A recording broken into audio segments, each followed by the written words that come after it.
Welcome to another edition of Irish Illustrated Insider. It is Monday, July 7th.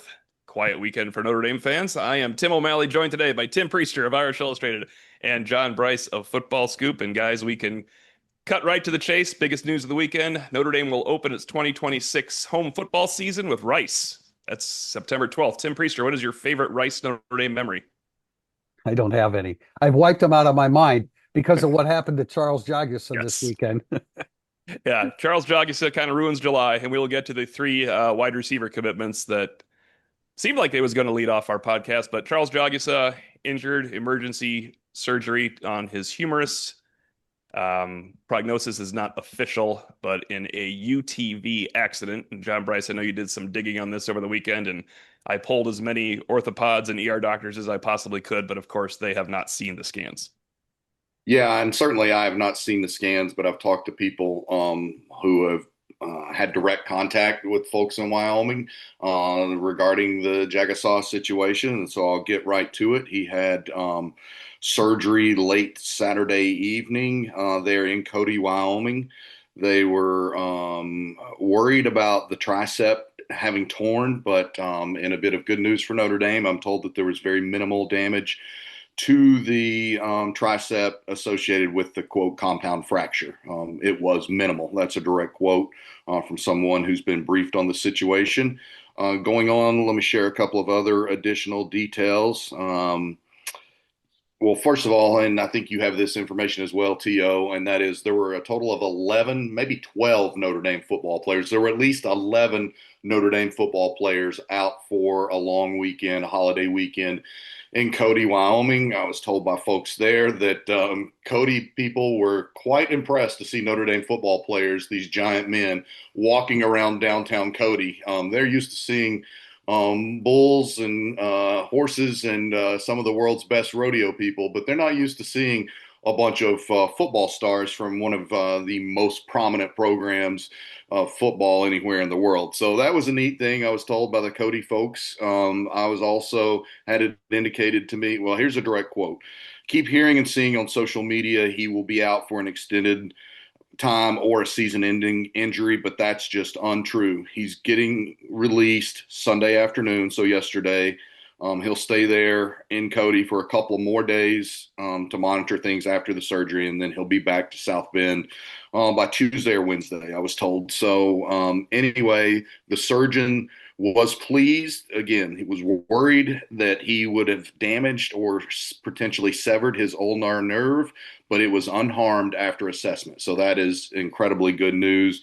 And then again, according to medical people, I think you talked to some as well, but according to medical people and others who have had firsthand accounts of the Jagusah situation, there's hope that he can be back late September, depending on how aggressive he's able to be during the physical therapy. So being indicated by people that are there that not at all believed to be a season-ending injury for Charles Jagusah. Obviously, Luke Telich was one of the 11 or 12 individuals there because he's from Cody, If not, it's going to Wyoming. be a very awkward conversation with Luke when So, they get back. yes. So. So, yeah, Yeah, exactly. oh yeah, I think the Talich family played host, is my understanding, and they were thrilled to have them out there. They had set it up so they had a seminar out there for the players with a lot going on with former military and law enforcement people on the scene when the accident happened. So they had six training partners, training officers partnered with six players, and they were riding the UTVs, and they were doing some sport shooting and things like that. And the the five players who were not on station to be shooting with the officers at that time is when they went around riding in the UTVs, and that's when the accident happened. So, no indication. I know there's been a lot of speculation. No indication of anything unsavory going on. No indication of anything other than guys having a great time together, teammates bonding. And again, they had military and law enforcement people on hand working with the players doing the shooting and riding at the time of the accident. And I've been through Cody numerous times. I've been through Cody fairly recently, and it's, the landscape is what you see when you think about Wyoming, and you see pictures of parts of Yellowstone, and even I-80. There's huge rolling hills, and yeah, if you're out there buzzing around having a good time, you can have an accident in a hurry. And I think that Jagusah was maybe driving and had his arm out the window at the time the vehicle flipped, and that's what caused the break. A lot of And one other quick note, because I do think this is important.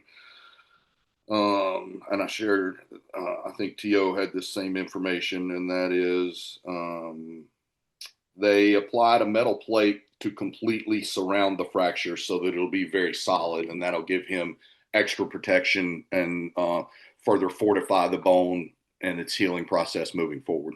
I quickly followed up on that with the surgeon, JB, and sorry to interrupt, TP. I mentioned the plate, and he said maybe it must be closer to the elbow. Sounds like they won't need to remove the plate, which is good because that makes, if you got to go back in, obviously it delays something for a football Yeah. player in the contact that's going to happen. And I think we all had, I may be walking over a question in the second portion of our podcast, but everybody's first reaction is, what was Jagusah doing? What is he thinking? He was obviously thinking the same thing as 11 or 12 other guys on the football team, but he was the one that suffered the injury. If it's a minor player on the team, there's barely a reaction to it. Charles Jagusah is anything but a minor player on the 2025 football team. It's interesting. I was on the Dvorak and Cannell show this morning, and it was supposed to be about Devin Fitzgerald and all the pro sons going to Notre Dame, but Jagusah trumped that pretty quickly. They asked me the impact. I think, Priester, you were the same as me, maybe one behind. There's outlier picks in this, so he won't be that high in our countdown. I had him number 3 in our Notre Dame football player countdown this year. Yeah, I think he's a top five. I think he's a top 5 Notre Dame player. He's the best guard and the best tackle on the team. But Notre Dame lost its number 1 player on all of our lists last year, Benjamin Morrison, and they were better at the position. That's insane. They lost in 2021. This even predates Marcus, kind of. They lost their most promising left tackle prospect ever coming out of the spring in the first half, and 6 games later, they were better at that position with another promising left tackle prospect that became a much better player. It happens. People are asking for silver linings. I don't think Notre Dame's offensive line is better without Charles Jagusah in any way, shape, or form, but Marcus Freeman's built a lot of depth. It's time to see it, and those are 2 pretty recent points where you lose great players and you simply don't miss a beat. And, as we looked at the impact on the field, and without divulging where Jagusah ends up ranked in the Irish countdown, I did a quick check, and both you guys that I'm sharing this podcast with, you both voted him number 3. I did. Okay. Yeah. I double checked that. He's not going to be number 3. There were some votes that were lower than that for people. Yeah. Yeah. I think he was consensus like top 8 or something like that. But anyway, it's an opportunity for Sullivan Absher that they've trained at center. They've moved him around some different places. This is his 3rd year in the program. It's certainly not quite as drastic as last summer when Jagusah tears his pec on the opening day of practice, and they end up going with the completely true freshman Anthony Knapp. And so Knapp is coming back from injury, but we all know that Marcus Freeman has said he's fully go. He was full go to start summer conditioning in June, according to Marcus. So it's super unfortunate. You hope, looking at things, I would think best case scenario would probably be that October 4th game. But that means you're not going to have Jagusah for Miami or Texas A&M. And that's a bit of a front loaded schedule. And those are arguably your 2 most important games for making a statement to, again, host a college football playoff game, if not potentially earn a bye over the course of the season if they do I think they're doing the straight seeding format. So, TP, do you want to handle this here, where you would, or I could push it to segment 2 because we had multiple questions. No, but where would you re-rank Notre Dame here? Well, I would definitely on the offensive line. Yeah, I would definitely put A&M number 1 because, I mean, in terms of experience, they've got 99 more starts than Notre Dame. Their guards, if Notre Dame's tandem of guards that we were talking about wasn't the best in the country, A&M's may be. So I mean, definitely A&M would be elevated to number one. But these, like, A&M may suffer an injury in week two or in week one before they play. Yeah, before they play Notre Dame. So, um, I mean, those adjust as you go along. But like A&M's got a really, really, really good offensive line. I called it 1 and 1A. And I mean, as we sit here right now without Jagusah, yeah, I would put A&M ahead of them. I think that might you had a few questions on that, so I thought it'd be something we could handle Yeah. here. Good news over the weekend. Notre Dame went 3 for 3. Braden Robinson, the most recent commit, slot receiver out of Texas. And of course, Devin Fitzgerald, Larry Fitzgerald's son, and the crown jewel for Tim Priester. Tim Priester, how did you celebrate? I knew it was happening, so I don't know. The celebration happened ahead of time. We knew, of course, all three of these were happening. Kaydon Uh, Finley was the cause for celebration, of yeah, course. Caden Finley is a great player. I think Devin Fitzgerald's improvement from his sophomore to his junior year was very, very significant. Still think he has a long way to go. I think we have a question in segment two about where these guys will align, and we can talk about that then. I like Braden Robinson better than I do Bubba Frazier, Mhm. because I think he's a more precise route runner. I know what Robinson's times are on the track. I don't want to make a big deal. I don't necessarily know that he plays at that kind of speed, but he's very, very fast. And I like the route running that he does. A lot of fast guys aren't precise in their route running in high school. I would say Bubba Frazier is one of those that isn't precise in it, but he's very fast too. So, I like Robinson a lot. He's very, very small. And, as I said in response to a question on Four Horsemen Lounge message board, the margin for error is greater for somebody that's 5'8" or 5'9", 160 pounds. But you like that speed. You like Frazier's speed and Kaydon Finley. Look, this is like people talking about Will Block being a starter. You haven't seen him in a Notre Dame practice uniform yet. Right. So let's just stop projecting and saying that he should be the starter. He hasn't been there. I'm sure he's going to be very, very good. But this notion of true freshman offensive lineman, I know Notre Dame's making a habit of it here in recent years that they can step right into the lineup, but that's never a given. So, Will Black, I'm sure, is very good, and I'm looking very forward to seeing him. But Kaydon Finley's a real deal. I've professed it and will continue to. JB, Finley observations. I know we've gone over this, but I think we joked. Tim, you joked. I said they got to go 2 for 3. You go, no, they have to go 1 for 1, and then something else If can the happen. But other they two went had 3 for 3. changed their mind the last couple days, you could live with that. You definitely could live.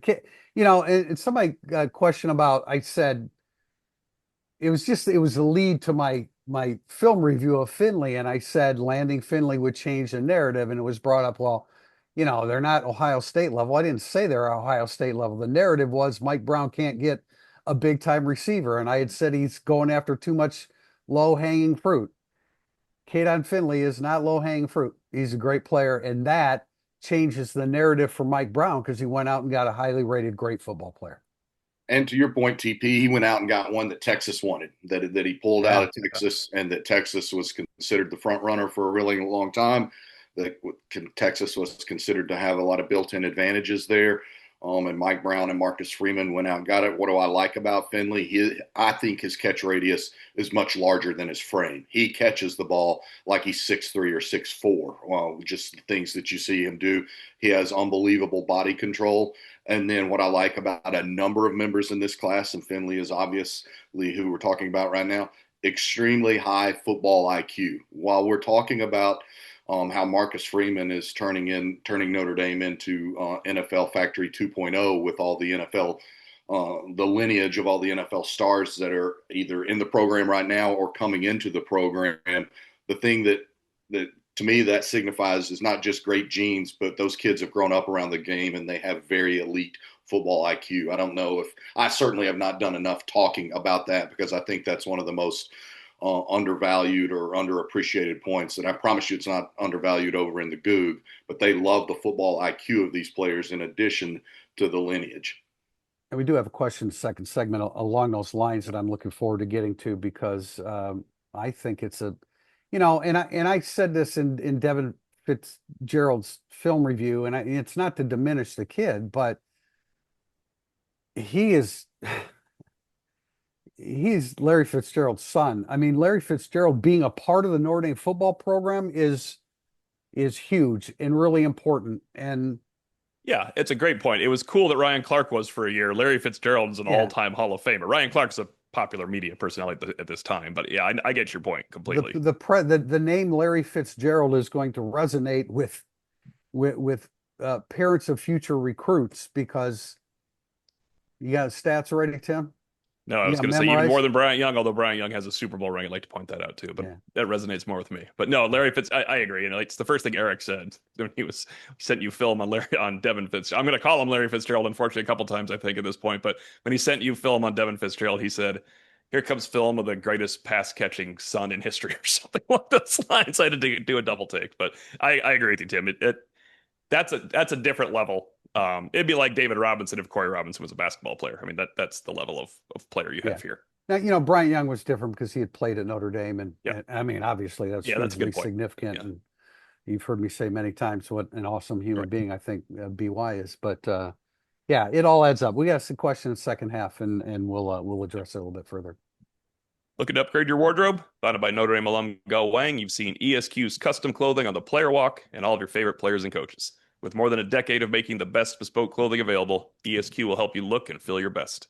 From a perfect fitting suit or sport coat, shirt, or bomber jacket, or that perfect tuxedo for wedding season, check out esqclothing.com and book an appointment to upgrade your wardrobe today. Mention Irish Illustrated and get 10% off your entire purchase. That's esqclothing.com. We'll be back with segment 2, Burning Up the Boards. Welcome back to segment 2, Burning Up the Boards. Our first question from Nicodemus. I thought I had an understanding of the X, W, Y, Z receivers and then how the tight ends and running backs fit into passing concepts, and God knows you guys have explained it at length. But now with the current roster, this group of 5 recruits, plus the young tight ends coming in, everything's a little fuzzy, especially as to where the slot receiver is. Are they building a system where everyone is versatile, which is blurring the lines? Is it an emphasis on moving the pieces constantly and creating mismatches and confusion for the defense? Does it create mismatches and confusion for the defense? I do think, Tim Priester, to open to you, they are creating a system where they can blur the lines a little more. Well, there's no doubt. I mean, and you have to in today's game, and everybody does that. Mike Denbrock does that. Everybody does that. But I wouldn't say that everyone is versatile to play each of the positions. There are certain players that you choose to play multiple positions because they have the skill set to do that. I've been saying that Finley he's a W, he's a boundary receiver, but he's only 6 feet tall. He doesn't fit the normal dimensions, but his strength definitely does.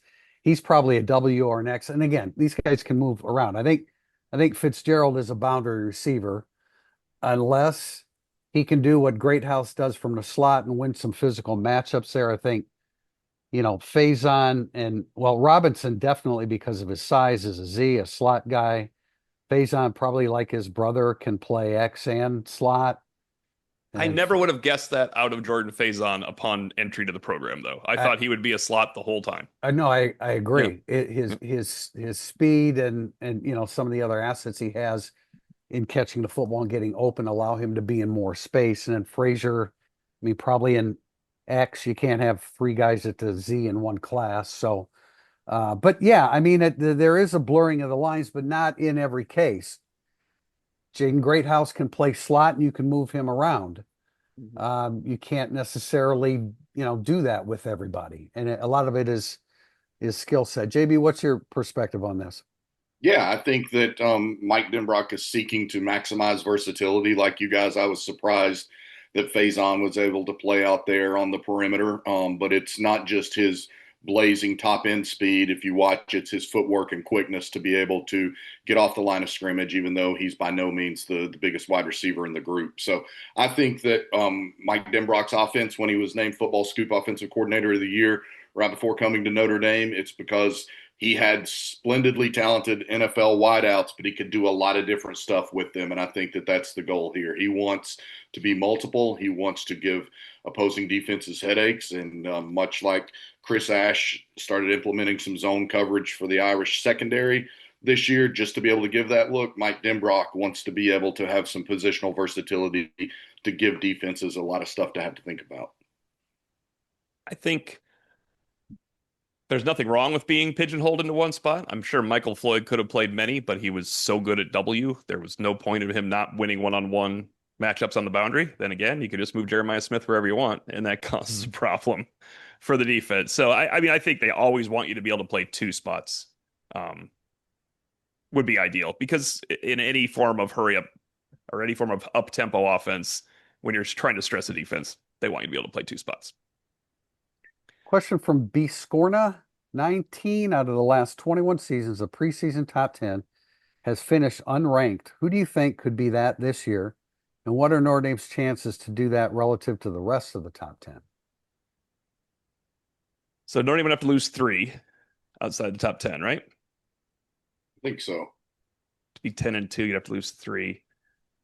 I don't think Notre Dame has a high chance for that.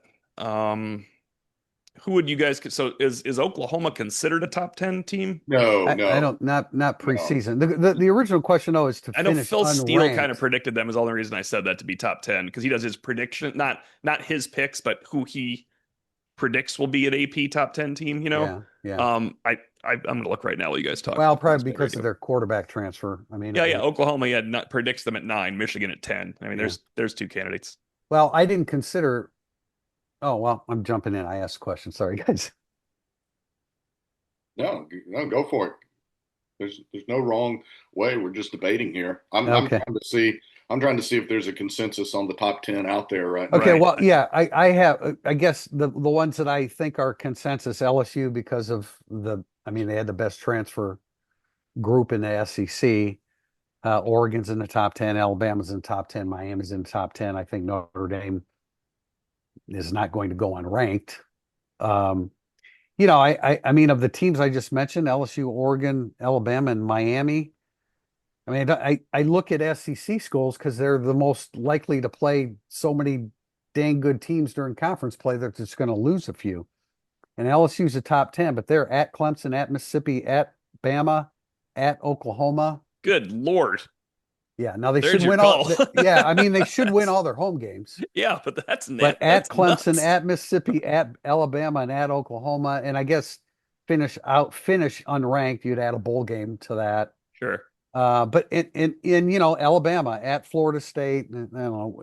I don't think this one's. It's hard for Alabama to be unranked if they lose 5 games. So they're Yeah, that's true. They're at Florida State, Wisconsin, at Georgia, at Missouri, Texas, at South Carolina, LSU, Oklahoma, at Auburn. Auburn's a rivalry.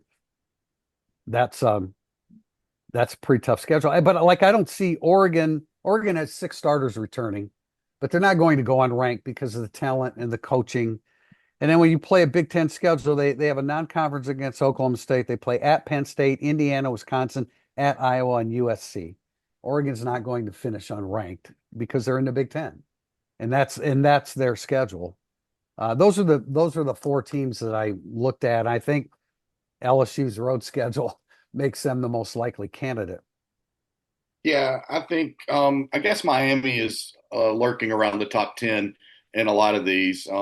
My initial reaction was maybe a South Carolina, and it looks like consensus they're just outside of the top 10, falling around the number 12 spot. I just continue to hear and have colleagues who think that South Carolina is going to be a dark horse playoff contender this year. And maybe they will be, but they, in addition to their SEC slate, they have non-con games, early season against Virginia Tech and late season against Clemson. Clemson certainly pretty much a consensus top 5 pick right now as we sit here to the second week of July. So Miami is one. Alabama for me is one. I know Alabama, I think if Alabama loses 3 or 4 games early in the season, they could drop out of the top 25 at that point and have to try to fight their way back in. Alabama breaking in a new quarterback.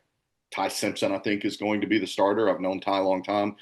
His dad's the head coach at UT Martin, one of the longest tenured FCS coaches anywhere, a great offensive mind, an incredible coaching tree. But I look at Miami and Alabama, and certainly LSU because of what you noted, their schedule right off the bat, opening in the Battle of Death Valleys, and then having additional really brutal road games on that slate. Oklahoma, I just got through writing about it this morning because Joe Castiglione is stepping down as AD of the Sooners in the coming year. He's the longest tenured AD by far in college athletics, closing in on 30 years there.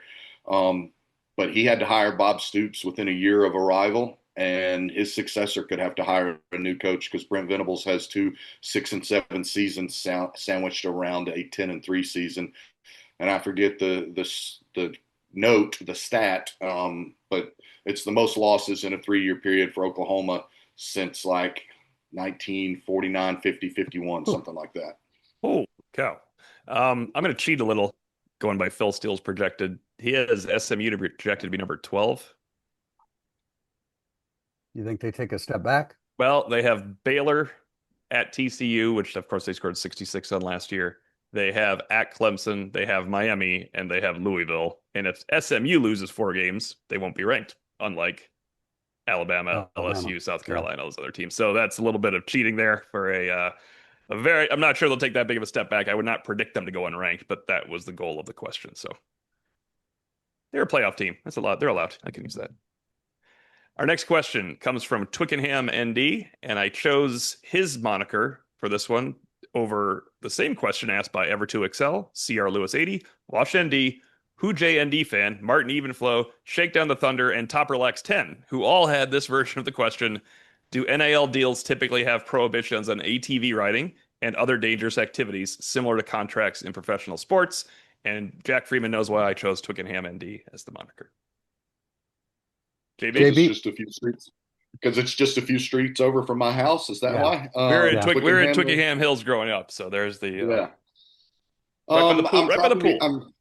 I'm trying to get more information on this. We know that these are very common clauses in professional contracts, and going all the way back to Ron Gant and the Braves and him breaking his leg in a motorcycle accident and never remotely being the same player, and it costing him literally tens of millions of dollars. So I'm trying to ask some college general managers to find this out. There certainly are provisions. Usually it stems on not having guys playing basketball year round and doing some other things like that expose them to potential ACL or tendon injuries. So I don't have a clear answer on this. If I can get it, then I'll try to share it on Thursday's pod or get it posted to the board or something like that. There are certain clauses in there. That's absolutely correct. I just don't know if there's a specific one to UTV vehicles. And again, this sounds like it might have been harm-free had he just rolled it and not had his arm hanging out the window at the time that he rolled it, according to people I talked to.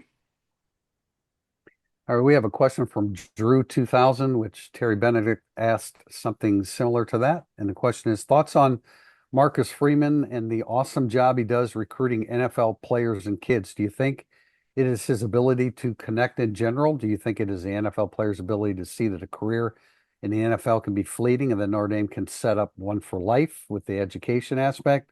Love to get your overall thoughts on why Marcus Freeman has been so successful on this level. Connecting in general, I think, is number one. The run last year, if it's not 1B, it's number 2. I'm sorry, he could not have gone 9-4, 9-4, 9-4 and connected to this level with these players, these players' fathers and players. Winning is very important to these people, and now they can win and have fantastic education where the university will do all it can to help them. Even if it doesn't work out for them on the football field, Notre Dame lets you stay and graduate. And even it's so far still in the NIL era.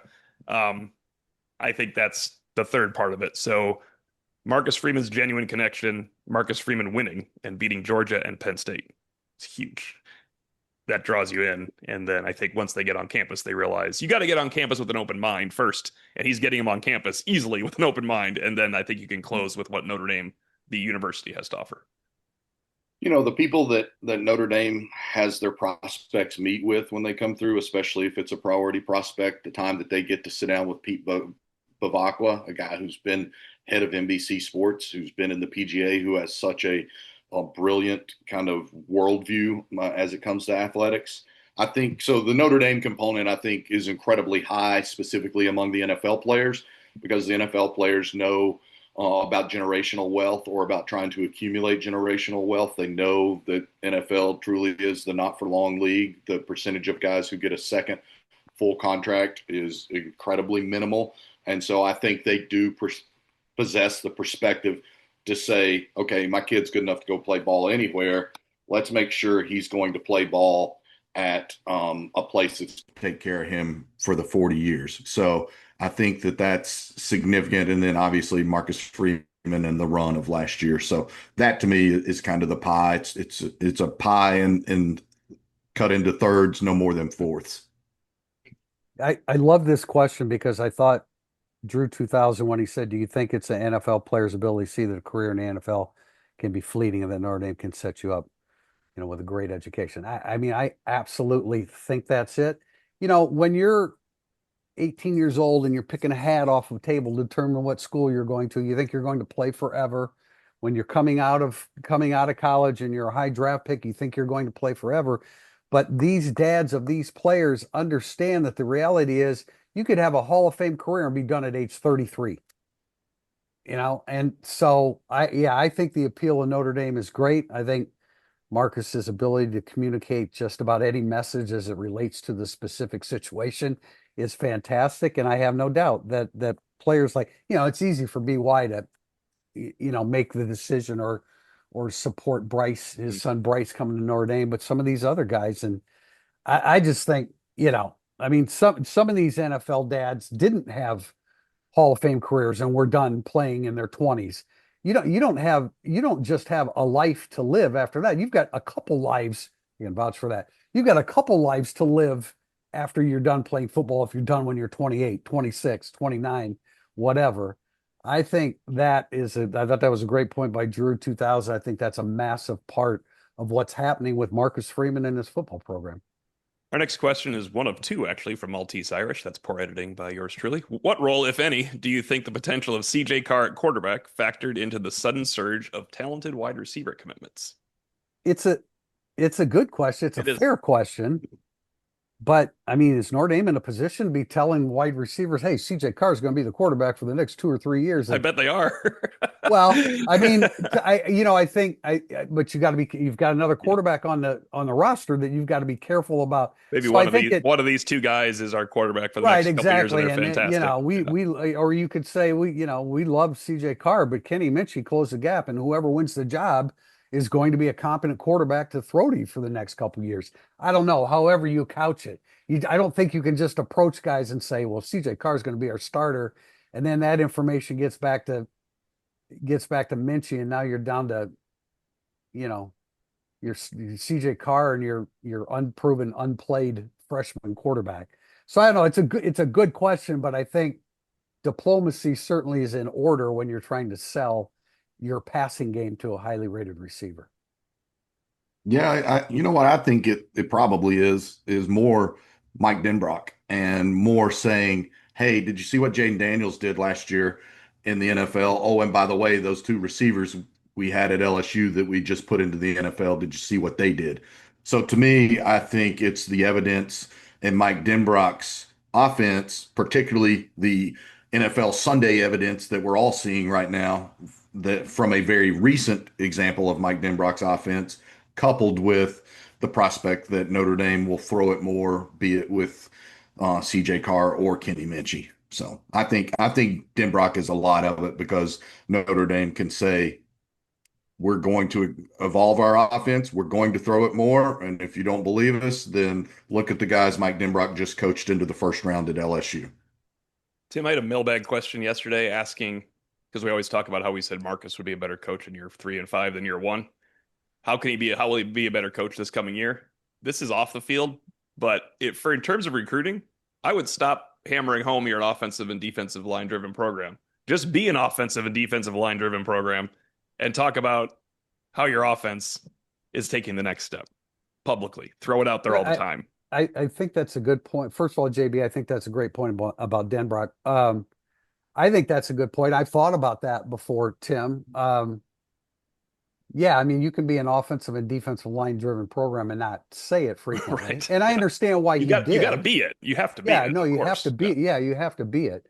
But I think that's a good point. But again, Marcus Freeman delivering the message, I think there's a way to be able to say both. We're going to be tough. We're going to be tough physical on the lines always, no matter what. But now what we're doing is we're going to take the passing game up to another level. We've got that receiver, and that receiver that's going to allow us to do it. And we got two quarterbacks that we think can deliver the mail. So I think I've thought about that before, Tim. I think that's a good point. Another receiver question. Denver Maximus. Notre Dame has had an unprecedented run at wide receiver recruiting the past week. Which of these has the highest upside coming in? Also, how is ND attracting this type of talent when recent ND offensives have shown very little highlight in the passing game? I don't think it's unprecedented unless Denver Maximus means over a weekend. Because it was just as good a couple years ago with Great House in terms of ratings, But I think over a weekend, it's pretty impressive. JB, you go first because I think everybody knows what I'm going to say here. I'm going to say it. I'm going to say it a little bit more emphatically, though. Yes. Yeah, I mean, I think it's that Finley has the best upside. I don't think that that's any stunner there. And again, how are they attracting this type of talent? Again, it's partly of how I just answered the last question. Um, I think their run to the Natty has a lot to do with it, and the fact that in that run to the national championship, Jaden Greathouse played as well as any wide receiver in America Another good point. in two incredibly visible points. So now, in addition to what Notre Dame can point to on Sundays with Mike Denbrock at LSU, they can point to from the most recent college football playoff and say, look at how we utilize Jaden Greathouse. Think about how much more we can do when we have you guys on board and there's more weapons to spread the ball around to. We want to spread it around. We want to tax defenses. I think that's to me what they're doing. And then I think that they're being very savvy with NIL and revenue share. And they're drafting these agreements and guys know that they're structured and they're going to come in and make money from day one, and they're going to have a pathway to make substantially more money based on incentives or accomplishments, I should say. So they're going to have a chance to make more money as a second year player if they're starting not just on special teams, but they're in the top 5 of the wide receiver rotation or what have you. From people I talk to, Mike Martin is really making an impact with the way he's seeing these deals, structuring these deals, and his NFL pedigree, much like what Denbrock has done in sending guys to the NFL, is certainly helping Notre Dame, is what I was told. I also think you can throw Malachi Fields' name around that, but one of the top wide receiver prospects in the transfer portal chose Notre Dame because Malachi Fields believes and understands this about Notre Dame passing game. Great point about Greathouse, JB. Again, it's it's a tough sell for. I mean, it has been a very tough sell for Notre Dame, and that's part of why the wide receiver recruiting has been pretty spotty in recent years. I think there's some other factors involved with that as well. Yeah. The part about it that's tough is I'm going to give you the numbers of Notre Dame's recruited wide receivers. All right, over the last 3 cycles. 131, 142, 228, 47, 245, 407, 121, 370, 431, and then Bettis is down in the 800s. It's pretty good. Yeah, it's not. All right, those guys are all on the team already. Now, 3 of them, the last 3 I said, of course, are true freshmen. So this year's 110, 294, 340, 453. What has to happen is these guys got to pan out. Like, I want to go all the way back to the recruiting guys with high football IQ, because if that is definitely the case, JB, that hurt Braylon James as a wide receiver. Cam Williams didn't have a chance to have a high football IQ coming to Notre Dame, and they knew he wasn't going to play. You have to have one to play wide receiver now. You absolutely have to have a high football IQ to play wide receiver. Probably wasn't the case 30 years ago. I mean, everybody has to have a high football IQ to succeed, but you know what I'm saying. There is no put the guy out there and see what he can do. He would be terrible. That's why they don't put them out there. So I love what they're doing. Mike Brown did a great job. I just don't think it's at all unprecedented because we're looking at numbers. But I will cede the floor to who you believe. Who do you think has the highest upside? Tim Priester, there is. But That it's not the only thing he has the highest upside. You also think he has high floor. Yeah, absolutely. that's I mean, key. I don't want to. I mean, I could see the other four wide receivers not succeeding, but I can't see it with Kate Finley. Now, injuries and Sure. Yeah. all kind of things can happen, and I don't want to put the whammy on him. Not that I'm capable of doing that, but yeah, the floor is extremely high with Finley. Our next question is a double. For the love of the sport, and also Kay Beasley related, if we assume Absher wins the right guard spot and Knapp stays at left tackle this fall, what would be the plan for an offensive guard injury during the Miami game?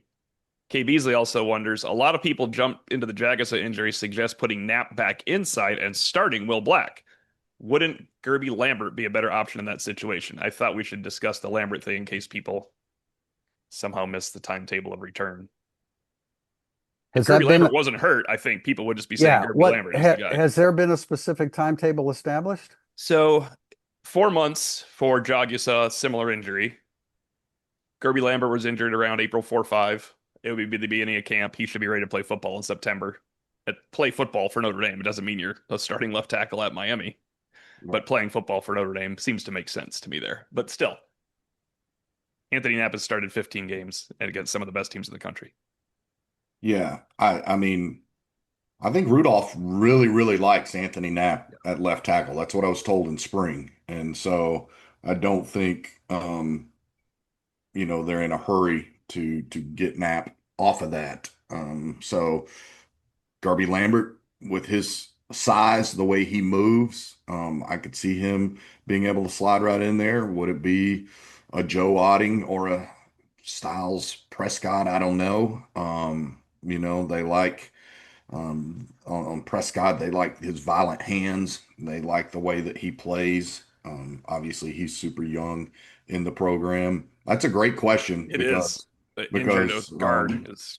for all that depth you have, exactly how do all the pieces fit? It's a great question. It might be one that you should recirculate to us at about the 10th day of August when maybe we have a little bit better idea of exactly how they're deploying the guys while Jagusah is still out, and maybe who we hear is making a move along the front. But I don't. Yeah, I don't. Pardon me, JB. I don't know how to answer this question before camp. I mean, I think we got to see some camp and understand who's taking a step forward. I mean, I don't for a second think that Jones and Houston are ready to step in, will be Right. ready to step in at guard. I've always kind of liked Tarek, but I'm not really sure where he is because he hasn't really seen. He had 2 surgeries to miss Yeah, spring. exactly. Remember that. And that's right. He hasn't seen the light of day, Yeah. Yeah. in a position to earn a spot. So throwing around the name Will Black, I very highly rated, and I love his film, and I gave him a tremendous review. But we're talking about just stepping into the lineup, and it's been happening in recent years. I get that. So credit to Joe Rudolph for being a guy, that's helping to develop these young guys. It's a great question because, as much as we like this offensive line, the starting unit, the one that had Jagusah in it, well, then you like Absher, and Lambert, who's coming off of an injury. After that, I mean, I find it really hard to believe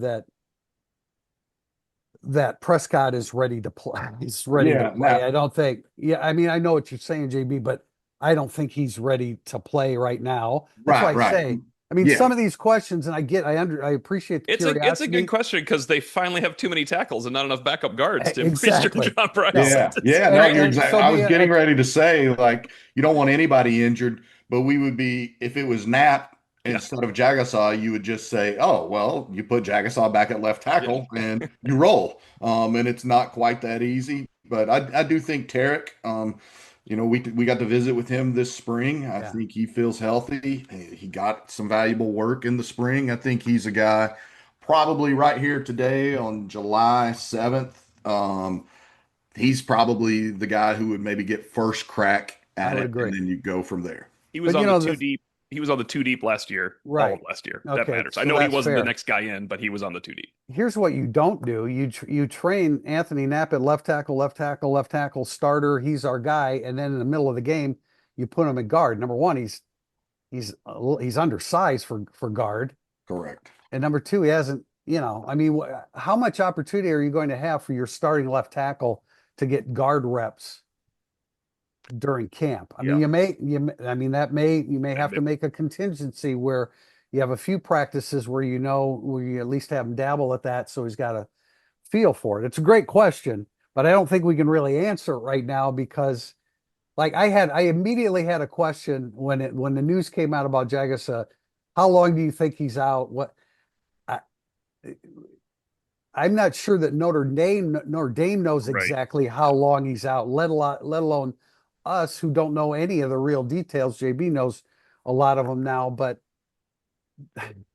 sometimes we need to have a little bit of time pass by before we can intelligently answer some of these questions. And to your point on you can't just slide Knapp inside, I looked it up real quickly here to see. He battled his ass off last year as a true freshman, far exceeded any of our expectations, probably anybody's real expectations other than Joe Rudolph's and his own.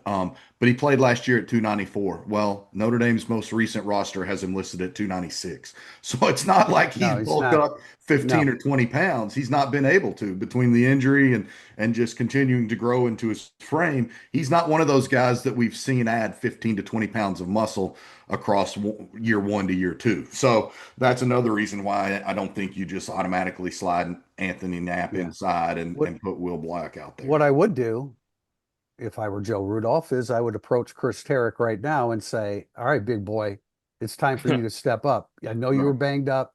You've been in the program for a couple of years. We're counting on you to get ready to play. And he has tremendous size, which is a great. Well, I haven't seen his most recent listing, but heading into the spring, he was 6'5", 330.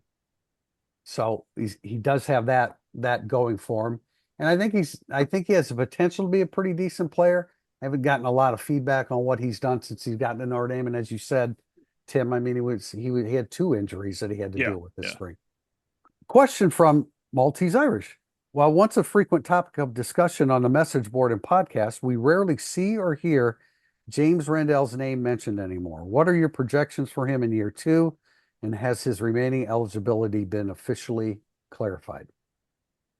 It has not been officially clarified as of when we talked to him in the spring, and he does not expect it to be in a timely manner because he didn't even know he's going to be eligible this year until, what did he say, October or November last year? I think so. Yeah, I don't know. I think they always believed he'd have at least 2 years. I don't know if they've always believed he'd have 3. Right. So that the guess last year right now was, oh, he'll be eligible. The guess now is I have no idea on that if he'll be eligible. And I think that, Rendell is a little bit older, so I think his hope is that his second year is good enough to then go give pro ball a try. So I think we're not hearing a ton about him, or we didn't. We certainly talked about him in the spring because he had gotten so much more consistent. The coaches loved the fact that his get off time was better. He was cleaner in all of his operations, and he was far more consistent. It was no longer a 63-yard punt followed by a 23-yard punt. They loved what they were seeing from him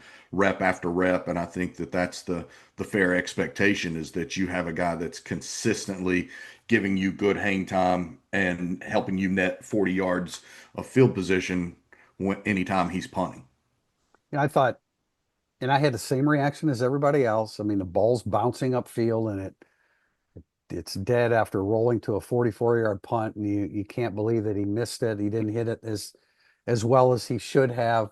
But I think he had an underrated season because the bottom line is the bottom line when it comes to punting. Teams couldn't return it against him. And the net was good. I think his net was in the top, I want to say 19th in the country. I think that's right. Top 20, yeah. Yeah. So he would get a roll and it wouldn't be returned. It looks ugly. It pisses you off as you're watching it because you think you got this big strapping on Australian football player and he's not hitting it. But I think he had an underrated season because by and large, he was very effective in a very unorthodox way. He definitely underrated. Oh, go ahead, JB. Sorry, I was just going to say, they worked a couple of times last August in the stadium to give him or to get the whole team inside a larger venue. But I still remember multiple coaches telling me, like, listen, like you think because he's a little bit older, because he's played Aussie rules and all of that, that he's going to have this smooth transition. And they just told me how wide-eyed he was when he walked onto the field in College Station and saw, obviously one of college football's mammoth cathedrals. And they said there was an adjustment there. So when you look at Rendell over the back half of the season through the playoffs, he was a much different performer, I think, and more consistent. And I think he's only gained consistency since that time. He is the first punter in the history of the program that I can only go back to my 1978 on this, but I don't think anybody else would have done this when I tell you what he did. He did not have a touchback. That is a goal of every special teams Absolutely. coach. Mike Elston once said they wanted an 8-to-1 ratio. Remember Elston dabbled as a special teams coordinator? He told me 8-to-1 ratio. What did Elston dabble in? Yeah, that's true. He did quite a bit for Notre Dame. The only guy that was ever close was not John Sott. John Sott had a couple, believe it or not. He was great in other ways. Was sorry, name just jumped away from me. He transferred to Alabama to be closer to home. Jay Bramblett's first ball to fall into the end zone was a bowl game. He had it all the way until the very end. That's right. I remember that. Yeah. So I mean that's a huge deal that he doesn't have touchbacks. They care about that quite a bit.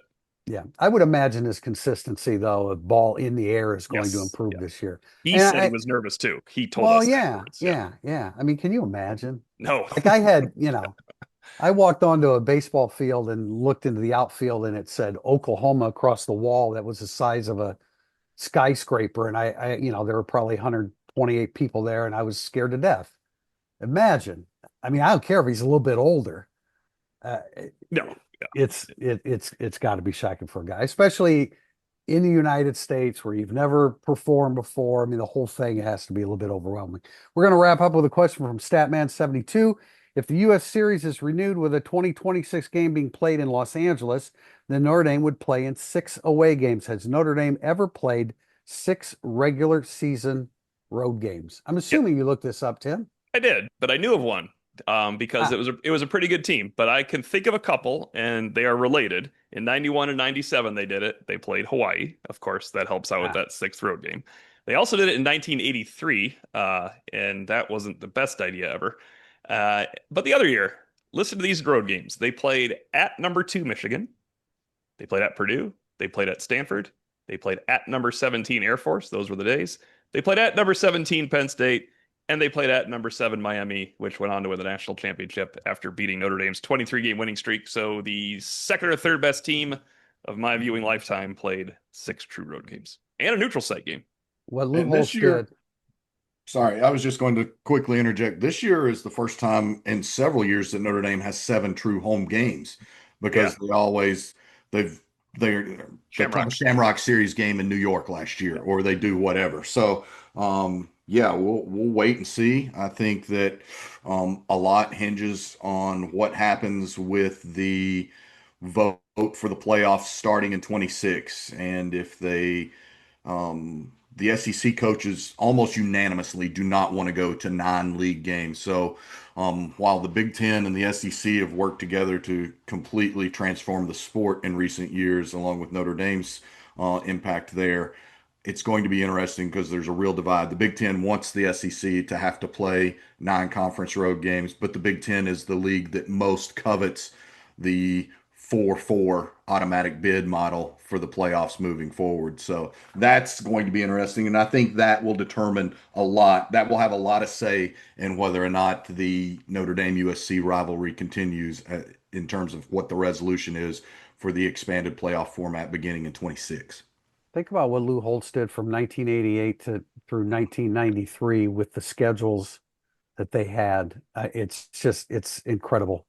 He had his best success. His best seasons were against in 88 against the best, the most difficult schedule that he faced during his time there. Yeah, that's absolutely incredible. I am rooting for 6 road games next year and the continuation of the Notre Dame USC rivalry. I have no problem with that.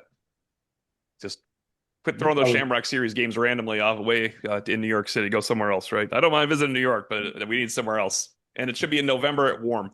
You've probably already gotten your Manhattan Beach Post reservations for next year. I'm sure that almost everybody would agree that is the place to go when you're in Manhattan Beach. We will not be in Manhattan Beach on July 10th, but we will be back here for another Irish Illustrated Insider podcast. I'm going to guess with a little less news. I'm just thinking a little less news than we had to share on this one, but who knows? Until then, for John Bryce of Football Scoop and Tim Priester of Irish Illustrated, I'm Tim O'Malley. Thanks for watching and listening. Irish Illustrated Insider.